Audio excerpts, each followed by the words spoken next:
Welcome to the Beckonomics Podcast. I'm your host, Victor Beck, here alongside Hunter Beck, as we break down weekly market movements, macroeconomics, and what investors should be keying into as we look forward in this market environment.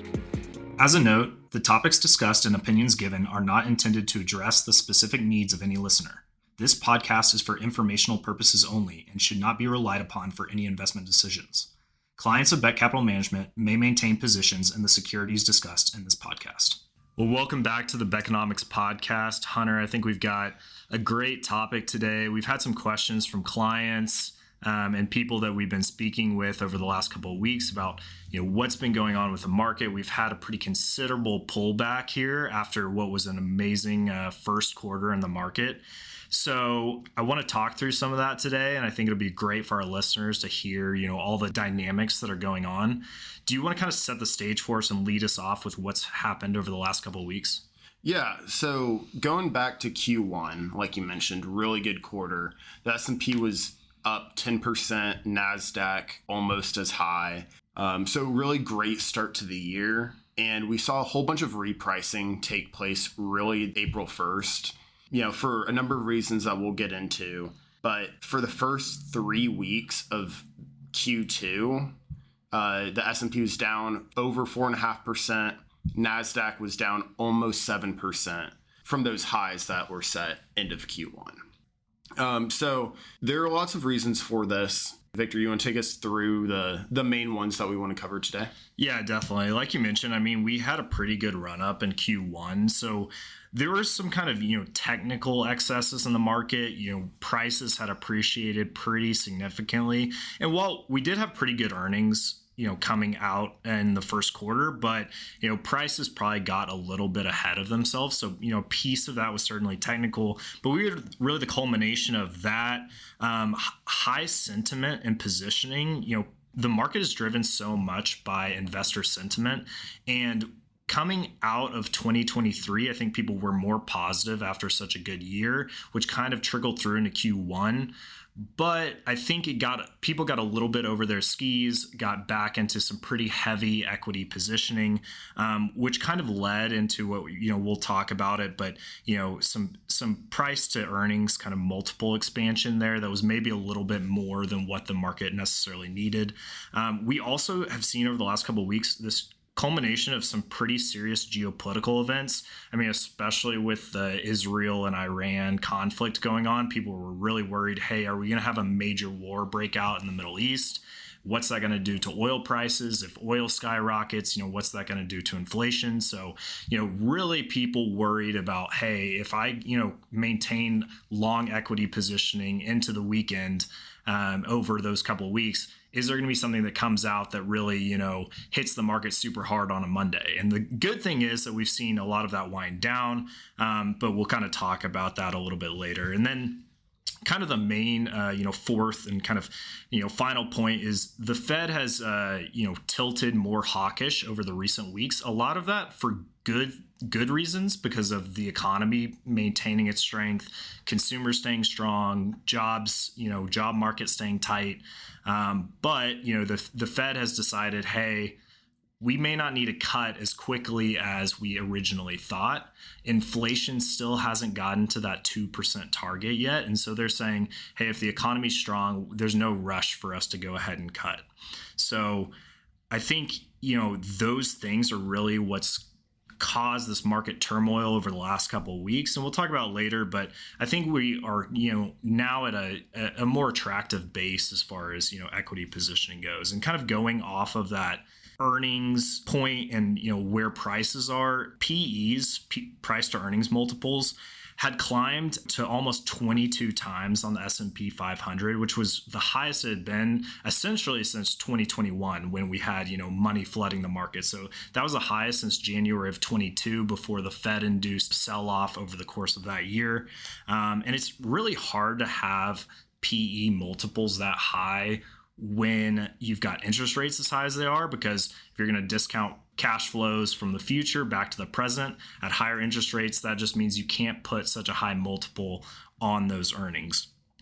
Now we have seen that, PEs kind of reset to a large extent. We're back below 21 times.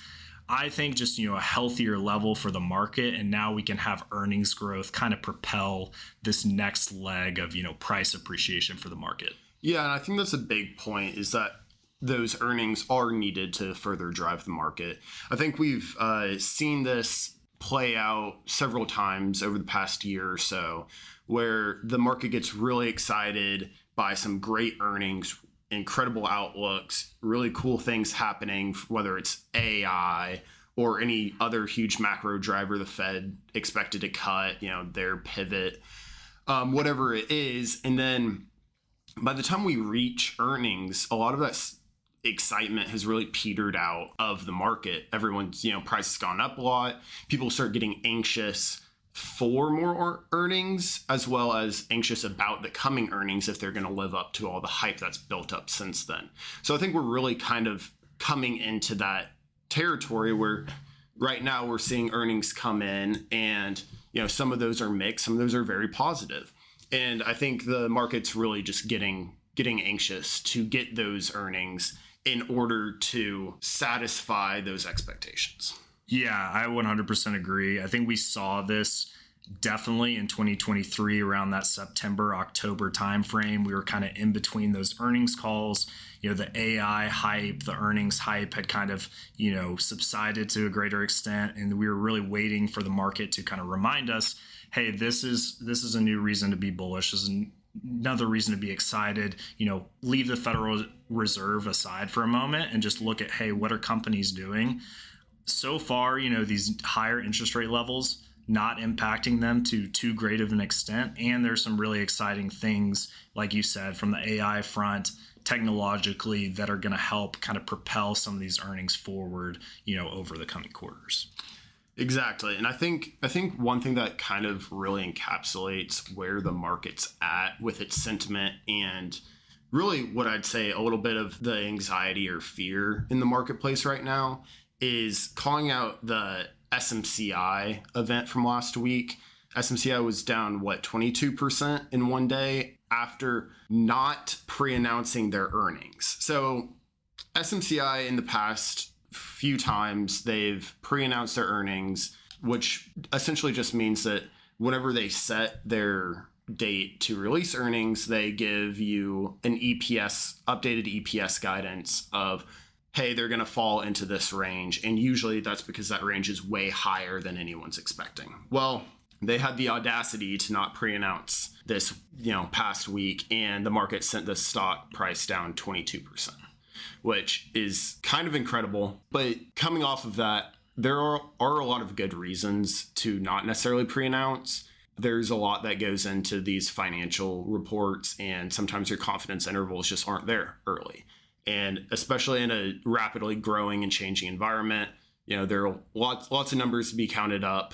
We'll see what those are early next week. April 30th is their date. But it's those little things that the market does in the meantime that isn't exactly the most efficient activities, but that's the market we're in right now. Yeah, not to mention, super microcomputer SMCI, they had relatively minimal analyst coverage. We saw over the last quarter they entered the S&P 500.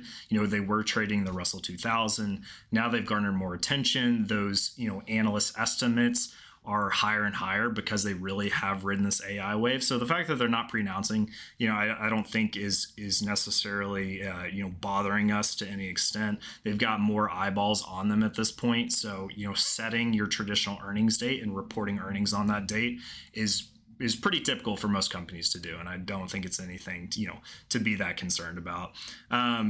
Hunter, I want you to kind of, if you want to speak a little bit, I mentioned the sentiment and positioning that the market's kind of had. If you want to kind of speak to some of that. I also want to make a note, I meant to mention this earlier, but it's very normal for even in really good market periods to have intra-year drawdowns on the S&P 500. I was looking at a chart the other day, back since the 80s, and even in really good market years where you're returning 10 to 20% on the S&P 500, you've very typically seen anywhere from 5 to 10 to 12% drawbacks on the index, sometime during the year.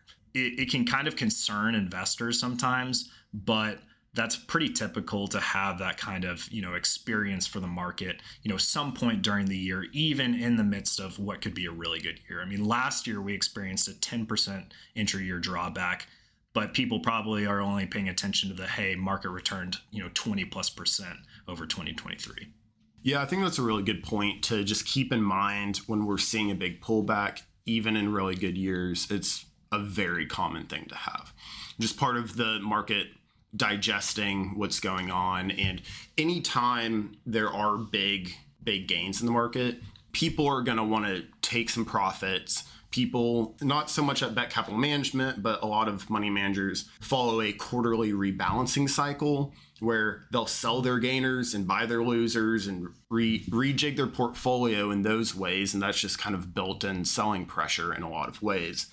And I think a lot of this has gone into that sentiment of the market, that from SMCI to just really what we've seen of people were very bullish in Q1, and now they're kind of getting skittish going into these earnings, kind of anxious to see if the earnings keep up with all the expectations that have been thrust on them over the past quarter or so.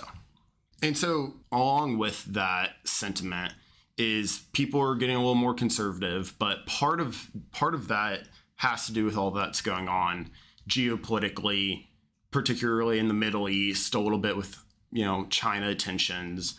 Victor, you want to take us through that a little bit and kind of explore some of those points? Sure thing. We've seen geopolitical tensions, really come to the forefront, those issues overseas having relatively, broad impacts on the market beyond what's, just traditionally impacted through, say, energy markets. And we've seen oil price appreciate pretty considerably over the last couple of months, a lot because of this tension in the Middle East. I mentioned, at the top of the podcast, Israel and Iran. I think that the market really sold off a few days there because we weren't sure if there was going to be widespread war in the Middle East. I mean, it wasn't necessarily unprecedented, but it was a pretty serious and impactful strike that Iran made against Israel, which was, defended to, a very large extent. Israel struck back last Thursday, and it appears that both countries are looking to kind of de-escalate that conflict at this point. And so we don't anticipate any ongoing, conflict or war to break out between those two countries, but certainly something that the market was very apprehensive of over the last few weeks. I think it's important to also note, the Ukraine war continues. We just saw over the weekend a new aid package passed by the U.S., likely to get signed by President Biden, sending more funding over there. Ukraine over recent weeks has been striking more of Russia's energy infrastructure. So that's going to certainly have an impact on oil markets. Ukraine's looking, not only to militarily cripple Russia, but also impact, their economic livelihood, which is very much their energy industry. So that's a huge part of that. And I think that's going to, keep oil in kind of that 85, mid 80s range. Unless we see something broader happen in the Middle East, I don't anticipate a run up to, say, $100 oil again, which at that point wouldn't be a benefit for the overall economy. But I think we can maintain some health here in this kind of $80 WTI range. And you mentioned China as well. I think, China tensions have been pretty strong, following with this AI wave. The U.S. has put a lot of sanctions on U.S. companies, preventing them from selling very sophisticated chips to China. China's economy has also been in a really difficult position lately. And so they, I think, are a little bit, frustrated with the United States, frustrated with their own economy at home. And that's just not contributing to a very balanced geopolitical system. So something that investors have to pay attention to, because I think coming out of COVID, everyone is wondering what the next black swan event is going to be. And so I think as far as something that could crop up, it would certainly be something from a geopolitical perspective. Yeah, and then we've also seen something less reported on, but the concern from the U.S. about China supplying Russia with weapons Russia has a huge industrial base when it comes to military production. However, there have been reports and concerns about the relationship between China and Russia. And so that war going on really does nothing to help China and the U.S. remain friendly trade partners. And then one final thing that kind of goes back to that sentiment that we were talking about. Geopolitics factors into that, but also bringing back home to the Fed. In Q1 and end of 23, the Fed was feeling good, dovish talk. Inflation was coming down consistently, even up to through Q1. We had a couple not so great CPI prints, but the Fed was signaled that they're willing to kind of look past that. Hey, it's going to be a bumpy road. We were always expecting this, and these are the bumps, and we're not going to totally change course because one or two prints. Well, we got a third mediocre or bad print, depending on how you look at it, and now people are concerned. Fed commentary has shifted a lot. Fed rate expectations have shifted dramatically. Now we're only seeing 44% chance of a July rate cut, something that was all but guaranteed at the beginning of the year, if not even earlier. People were expecting June rate cuts, and now July is more likely not going to be a rate cut, according to market positioning and everything. And I do think that some of this is healthy from a market perspective because going into the SEP, the Summary of Economic Projections that the Fed puts out every other meeting, whenever they came out with that, their most recent one, the market was not priced according to the Fed rate cut expectations. I mean, the market at that point, I think, was still pricing in maybe 5 cuts, whereas the Fed was saying, hey, we think that we might do 3 this year. Now you've had really a reversal or, an alignment more like of what the market expectation is. Like you said, looking at just, 38 basis points of cuts. So you're talking about maybe 2 cuts, 1 to 2 cuts at that point, versus where we were, just a couple months ago at 5 cuts for 2024. So now that we've got the Fed and the market more in line, that's less of an issue from an equity, price appreciation perspective than it was before. Now that those are more in line, you can say, hey, okay, the market's a little bit more in agreement with the Fed. They're talking more hawkish, but the market's also pricing that in. There's some alignment there, whereas it was, a little disconjointed before, which I think is, just healthier from an equity perspective. The market's not going to be so swayed by the Fed on a go-forward basis. I think, if anything, that we'll see next week at the FOMC decision, even if they maintain the same kind of rhetoric, it may actually sound dovish, easier monetary policy towards the market, even if they don't necessarily change how they've been talking about things, just because of how much the market has repriced their expectations for what the Fed's going to do over this year. Yeah, it turns it from kind of a headwind and a risk into, like you said, it's really de-risked a lot, and now potentially even a tailwind marginally if the Fed is able to continue on the path that they've been trying to go down. We now have a greater than 0 market expectation or probability that's being priced in of an actual rate hike this year. It's only like 5%. But coming off of 5 cuts expected at the beginning of the year, that's a huge, huge shift in market expectations and positioning. Because, we can't look at these percentages and just call it, hey, that's a 5% chance of a hike, but that's how the market's positioning themselves to be defensive, to be conservative in that, and, preparing for a worse case scenario versus the really optimistic stuff that we've been seeing up until this point. I agree. And I think, like I said, I think it's healthy from a market perspective. I think, nobody wants to see a drawback in equity prices, but at the end of the day, it gives investors who have been somewhat more on the sidelines, people keeping money in cash, an opportunity to allocate both to the equity market, the bond market that's seen rates increase to a large extent, provides an opening for investors to, allocate some cash, if they have been, more on the sidelines year to date. And that's where I kind of want to get into where are we now. So, we've talked a lot about earnings season. I think we're kind of on the front end of it right now, and we've seen some mixed earnings reports. But as far as, last quarter's performance goes, mostly, outperforming expectations. I think companies are still hesitant to provide really, bullish forward guidance just because of all the macroeconomic, geopolitical uncertainty in the market. But it seems like, companies are kind of setting up a good base. What we've seen is a pretty healthy economy, and that kind of goes back to the Fed and why they're hesitant to, cut rates, is that the economy is performing well, and they don't feel the need to, spur it along via some kind of rate cut or easier monetary policy. Yeah, and so I think really just earnings season, we're expecting a lot. A ton of attention will be paid to those AI companies, see if they can really continue going forwards. I think a lot of that's going to be, like we mentioned, next Tuesday with Supermicro. And then, of course, culminating with NVIDIA's earnings, which come probably in about a month from now. They're always one of the last ones because they have a wonky fiscal year.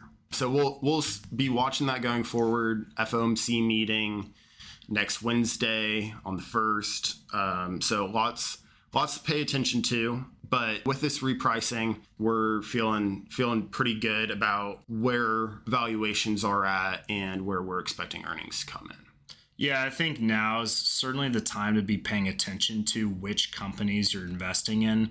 As we mentioned, the macroeconomic outlook's pretty uncertain, and some companies are going to benefit more than others right now. And that's what we've been focusing our time on, making sure we're invested in the appropriate places in the market. And while, we're probably hesitant to make a call on what the S&P is going to do for the rest of the year, I think it's, I think it's going to be positive to some extent, but I think picking and choosing the places in the market where companies have that earnings growth, those tailwinds, is going to be really beneficial for investors.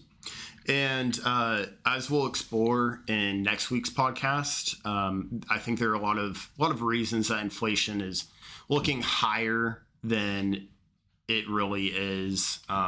Lots of reasons for the Fed to cut, even with somewhat elevated inflation.